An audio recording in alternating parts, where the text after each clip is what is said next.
Take us through those moments where you were actually feeling vulnerable, those uncomfortable moments. Do you allow yourself to be uncomfortable? And how do you navigate when you're experiencing or you are in that midst of uncertainty or vulnerability? Let us in a little So, bit. yeah, I think I'm quite good at putting a mask on. So you won't necessarily know what's going on here. I might be crying and still smiling, Mm, one of mm, those. Pretty good at faking it. But mm, I think the important bit is, and like I said earlier, I rely heavily on my people relationships, and with people relationships with my peers and even my leaders and all that. And just knowing who you can talk to. And even if it's someone outside of work, but sometimes it's not possible for that person outside of your current situation to really understand what it is that you're currently going through. mm, So if you need to speak to someone at work, have your trusted fellows that you can speak to. I think it's really important to have a safe space at work. mm, I remember when I interviewed for my current position, I can get quite passionate, né? So when I do get upset, which does happen, then I just need a safe venting space.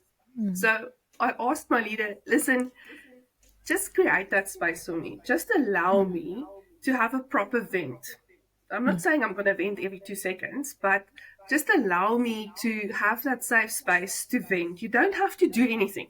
You don't have to mm, go discipline someone for what they have done or haven't done or anything like that. It's just create that space and have that mm, trust that if you vent to that person, that they will not, necessarily take it anyway outside of that. So I think it's very important for you to have that spaces in your working environment where you can just have that friend, where you can bend and where you can be vulnerable just mm, for that minute or so. And we all know that even though you try and keep your personal life and your professional life as far apart as possible, it does flow into each other. mm, If you have a problem with your child and everyone's situation is different and you feel sad about something, then your concentration and your mood is not going to be that day what you generally are. No matter how hard you try and fight it, it's still gonna be there. You might get mm, angry a little bit quicker or frustrated a little bit quicker, just for what's happening there.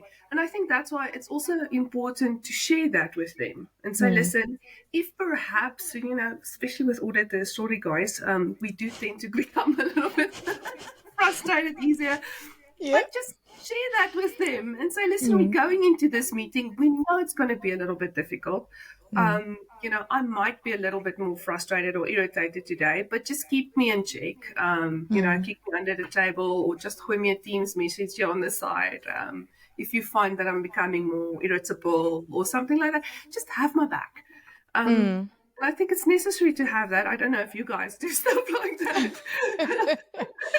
It's called, we call it emotional contracting. We definitely do. It's very important Yes, because it's very. that way the crowd around you knows what's going on. So if you, Mm, for instance, are expecting a call that is important, checking the time or checking the phone doesn't necessarily mean you are disengaged. It just, but if the people know why you're doing it, it makes it that much easier for them to empathize. So I like that you actually mm, are self-aware and are mature and are comfortable actually to tap into yes. that space.